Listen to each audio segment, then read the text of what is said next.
Film की शुरुआत एक अंधेरी रात से होती है। एक टाइम एजेंट एक डेंजरस टेररिस्ट को पकड़ने की कोशिश में लगा हुआ है, जिसे लोग फिजिल बॉम्बर के नाम से जानते हैं। जैसे ही एजेंट उसके पास पहुंचता है, अचानक से एक पावरफुल एक्सप्लोजन हो जाता है। ब्लास्ट में एजेंट का चेहरा पूरी तरह जल जाता है। वो जिंदा तो बच जाता है, लेकिन उसका फेस पूरी तरह डैमेज हो चुका था। डॉक्टर्स को उसकी कंप्लीट फेशियल रिकंस्ट्रक्शन सर्जरी करनी पड़ती है। जब वो होश में आता है, उसका चेहरा पहले जैसा नहीं था और इसके बाद उसे एक और मिशन में भेजा जाता है और वो उसकी ज़िंदगी का आखिरी मिशन था। टाइम एजेंट अब एक आम बारटेंडर की आइडेंटिटी में 1970 के टाइम में पहुंच जाता है। एक शाम को उसके बार में एक अकेला और बहुत उदास कस्टमर आता है। वो खुद को द अनमेरिड मदर के नाम से इंट्रोड्यूस करता है और कहता है कि उसकी ज़िंदगी की कहानी दुनिया की सबसे अजीब कहानी है। बारटेंडर उसे कहता है कि अगर तुम्हारी स्टोरी वाकई में इतनी अजीब है तो मेरी तरफ से ड्रिंक फ्री। यही से असली कहानी की शुरुआत होती है। कस्टमर बताता है कि उसका असली नाम जेन था। बचपन में उसको एक ऑर्फनेज के बाहर छोड़ दिया गया था। उसे कभी अपने असली माँ बाप के बारे में पता नहीं चल पाया। जेन एक इंटेलिजेंट लड़की थी और वो एस्ट्रोनॉट बनना चाहती थी, लेकिन एक सीक्रेट गवर्नमेंट प्रोग्राम के सिलेक्शन के दौरान मेडिकल टेस्ट में वो फेल हो जाती है और वही उसका सपना टूट गया। इसी बीच जेन की मुलाकात एक मिस्टीरियस आदमी से होती है। दोनों को एक दूसरे से प्यार हो जाता है और कुछ समय बाद वो आदमी बिना बताए कहीं गायब हो जाता है। जेन को पता चलता है कि वो प्रेग्नेंट है। जेन प्रेगनेंसी के बाद बहुत अकेली रह जाती है। उसका बॉयफ्रेंड कभी वापस नहीं आया। डिलीवरी के वक्त डॉक्टर्स को एक हैरान कर देने वाली बात पता चलती है कि जेन की बॉडी में मेल और फीमेल दोनों रिप्रोडक्टिव ऑर्गन्स पाए गए हैं, लेकिन ये बात उसे कभी पहले पता नहीं थी। अब जेन का नाम जॉन बन जाता है, लेकिन ट्रेजेडी यही ख़त्म नहीं होती। हॉस्पिटल से उसके न्यूबॉर्न बेबी को कोई किडनैप कर लेता है और फिर जॉन अपनी ज़िंदगी से नफरत करने लगता है। उसे लगता है कि जिस आदमी ने उसकी ज़िंदगी बर्बाद कर दी, अगर वो उसे कभी मिला तो वो उसकी जान ले लेगा। बार में बैठा बारटेंडर चुपचाप उसकी सारी बातें सुनता रहता है। फिर वो जॉन से कहता है, अगर मैं तुम्हें उस आदमी के पास ले जाऊं जिसने तुम्हारी जिंदगी बर्बाद कर दिया है, तो क्या तुम उसका सामना करोगी? जॉन एक सेकंड सोचे बिना ही हाँ कर देता है। अब बारटेंडर अपना असली राज खोलता है कि वो एक टाइम एजेंट है। वो एक पोर्टेबल टाइम मशीन निकालता है और जॉन को लेकर सीधा 1963 में पहुंच जाता है। वहाँ बारटेंडर जॉन से कहता है, यही तुम उस इंसान से मिलोगे जिसने तुम्हारी पूरी जिंदगी ही बदल दी। जॉन इंतजार करने लगता है और कुछ देर बाद उसकी नज़र एक खूबसूरत लड़की पर पड़ता है। उस लड़की का नाम होता है जेन। जॉन पूरी तरह शॉक हो जाता है क्योंकि अब वो समझ जाता है कि ये उसका ही पास्ट है और यही से मूवी का सबसे बड़ा टाइम ट्रेवल पैराडॉक्स शुरू होता है। जॉन दूर से जेन को देखकर शॉक हो जाता है। उसे यकीन नहीं होता कि वो अपने ही पास्ट में खड़ा है। बारटेंडर जानबूझकर जॉन और जेन की मुलाकात करवा देता है। धीरे धीरे दोनों एक दूसरे के करीब आ जाते हैं।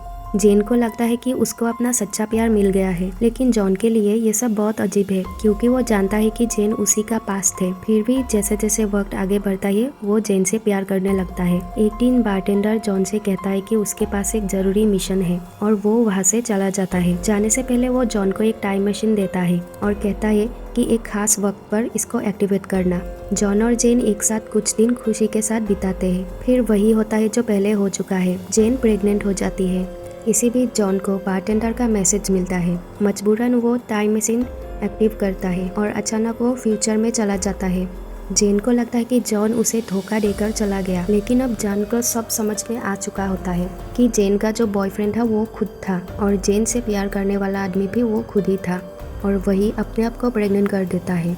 यानी इतने सालों से वो खुद से ही नफरत करता था। फिर कुछ दिन बाद जेन एक हेल्दी बेबी गर्ल को जन्म देती है। डॉक्टर्स भी खुश होते हैं, लेकिन तुरंत बाद उनको एक शॉकिंग बात पता चलती है कि जेन के इंटरनल ऑर्गन्स डिलीवरी के वक्त डैमेज हो गए हैं और अब जेन की जान बचाने के लिए उसकी इमरजेंसी सर्जरी करनी पड़ेगी। कई सारे सर्जरीज और हार्मोन ट्रीटमेंट के बाद जेन की बॉडी मेल बॉडी में ट्रांसफॉर्म हो जाती है और तब से उसका नाम जॉन पड़ जाता है। पहले तो जॉन इस सच को एक्सेप्ट नहीं कर पाता, फिर धीरे धीरे वो अपनी नई जिंदगी जीना शुरू कर देते हैं।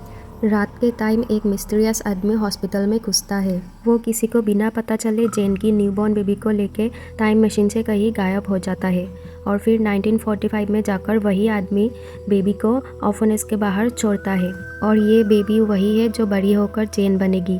और इस तरह टाइम लूप का पहला हिस्सा कंप्लीट हो जाता है। अब मूवी वापस बार वाले सीन पर आती है। बारटेंडर जॉन को बताता है कि अगर वो अपनी लाइफ का बदला लेना चाहता है तो उसके साथ चलना होगा, और फिर दोनों टाइम मशीन में बैठकर 1963 में पहुंचता है। जॉन अब टाइम ब्यूरो ज्वाइन कर लेता है। कई सालों की ट्रेनिंग और मिशंस के बाद वो एक एक्सपीरियंस टाइम एजेंट बन जाता है। एक मिशन के दौरान फिजिल बॉम्बर बॉम्ब एक्सप्लोड कर देता है। ब्लास्ट इतना पावरफुल होता है कि जॉन का पूरा चेहरा ही जल जाता है। डॉक्टर्स प्लास्टिक सर्जरी के बाद उसका चेहरा पूरी तरह बदल देते हैं, और सर्जरी के बाद जॉन बिल्कुल बारटेंडर के जैसे दिखने लगते हैं। मतलब जॉन ही वो इंसान बनेगा जो फिजिल बॉम्बर को हमेशा के लिए रोक देगा। और कई सालों बाद उसको फिजिल बॉम्बर को रोकने का मिशन मिलता है। मिशन के दौरान जॉन और फिजिल बॉम्बर का आमना सामना होता है, और फिजिल बॉम्बर को देखकर जॉन बिल्कुल हैरान हो जाता है, क्योंकि फिजिल बॉम्बर कोई और नहीं बल्कि जॉन का ही ओल्ड वर्जन है। ओल्ड वर्जन कहता है कि उसने फ्यूचर देख लिया है। वो जॉन से कहता है कि अगर तुम मुझे मार दोगे तो एक दिन तुम भी मेरी जगह पर आ जाओगे। जॉन उसकी बातों पर भरोसा नहीं करता और उसको गोली मार देता है, और फिजिल बॉम्बर वहीं पर मर जाता है। मिशन खत्म करने के बाद जॉन अपनी नॉर्मल ड्यूटी पर आ जाता है, लेकिन उसकी बिहेवियर से पता चलता है कि वो धीरे धीरे मेंटली अनस्टेबल बन रहा है। ये इस बात की तरफ इशारा है कि फ्यूचर में अब जॉन ही फिजिल बॉम्बर बन जाएगा और ये साइकिल दोबारा शुरू होगी। फाइनल टाइमलाइन यही होता है कि जो जेन ने बेबी गर्ल को जन्म दिया था वो बड़ी होकर जेन ही बनेगी, और फीमेल ऑर्गन्स डैमेज होने के बाद जेन ही जॉन बन जाएगी, और परिस्थितियाँ ऐसी हो जाएगी कि जॉन एक दिन बारटेंडर यानी टाइम एजेंट बन जाएगा, और बूढ़ा होकर वो फिजिल बॉम्बर बन जाएगा। मतलब ये टाइम लूप जो साइकिल होता है दोबारा शुरू होगी और बार बार रिपीट होती रहेगी। मतलब बेबी के माता पिता दोनों सेम इंसान ही हैं। दोनों को एक दूसरे से यानी खुद से ही प्यार हो जाता है, और फिर दोनों खुद को ही जन्म देते हैं। तो ये मूवी आपको कैसी लगी कमेंट में ज़रूर बताना, और चैनल को सब्सक्राइब भी कर देना। और अगर ऐसे टाइम लूप की मूवीज़ का एक्सप्लेनेशन और चाहिए तो कमेंट में ज़रूर बताना।